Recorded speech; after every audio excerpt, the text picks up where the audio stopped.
Hi செல்லக்குட்டீஸ். இன்னைக்கு நம்ம ஒரு குட்டி அழகான ஃபேரடைல் ஸ்டோரி தான் பார்க்க போறோம். கதை பேர் என்ன? மௌனத்தில் சிக்கிய ராஜகுமாரி. ஓகே, இப்ப நம்ம கதைக்குள்ள போலாம். ஒரு காலத்துல ஒரு அழகிய ராஜ்யத்துல மீரா அப்படின்னு ஒரு அன்பான இளவரசி இருந்தாங்க. அவளை பார்க்கிறதுக்கு தேவதை போல இருப்பா.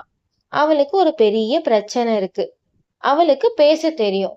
ஆனா கோபமோ பயமோ வந்தா அவளால ஒரு வார்த்தை கூட பேச முடியாது. அவளுக்கு அவளோட பிரச்சனைய நினைச்சு ரொம்பவும் கஷ்டமா இருந்துச்சு. அவளோட அப்பா, அம்மா, ராஜ்யத்து மக்களும் அவள நினைச்சு ரொம்பவும் வருத்தப்பட்டாங்க. ஒரு மோசமான மந்திரவாதி இளவரசியோட பலவீனத்தை பயன்படுத்திக்க நினைச்சான். அப்ப ராத்திரி ரொம்ப இருட்டானக்கு அப்புறம் ரகசியமா அரண்மனைக்குள்ள போனான். அந்த மந்திரவாதி அரண்மனையில இருக்க பொக்கிஷத்தை திருட பார்த்தான். இத நம்ம இளவரசி மீரா பார்த்துட்டா. அவ அதிர்ச்சியில உறைஞ்சே போயிட்டா. மீரா திருடன் திருடன் அப்படின்னு கூப்பிட முயற்சி செஞ்சா.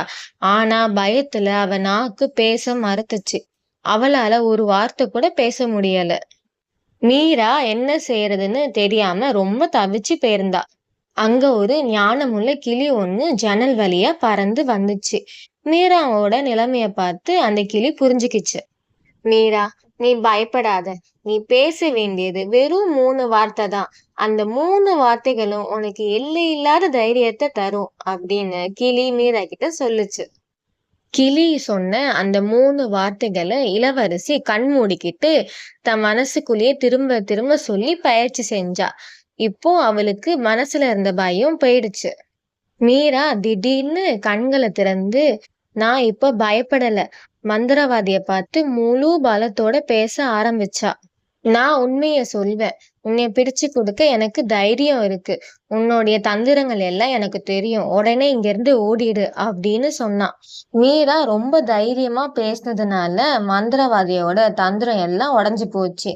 அவன் பயந்து போய் அங்கேருந்து திருடிய பொக்கிஷத்தை அங்கேயே போட்டுட்டு ஓடியே போயிட்டான். அவளோட பயத்தை உடைச்சி மீரா இளவரசி எல்லாரை விடவும் தைரியமான இளவரசியா மாறிட்டா. அவளால எப்போதும் பேச முடிஞ்சுது. ஓகே குட்டீஸ், இந்த கதையோட நீதி என்னன்னா, பயம் வரும்போது மௌனமா இருக்கக்கூடாது. சரியான வார்த்தைகளை தைரியத்துடன் பேசணும். உங்க வார்த்தைகள் தான் உண்மையான பலமே.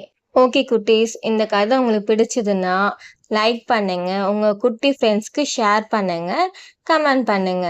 சப்ஸ்கிரைப் பண்ணி வச்சுக்கோங்க, பெல் பட்டனை கிளிக் பண்ணிக்கோங்க. அப்பதான் நான் போடுற அடுத்தடுத்த வீடியோ உங்களுக்கு நோட்டிஃபிகேஷன்ல காட்டும். ஓகே குட்டீஸ், பாய்.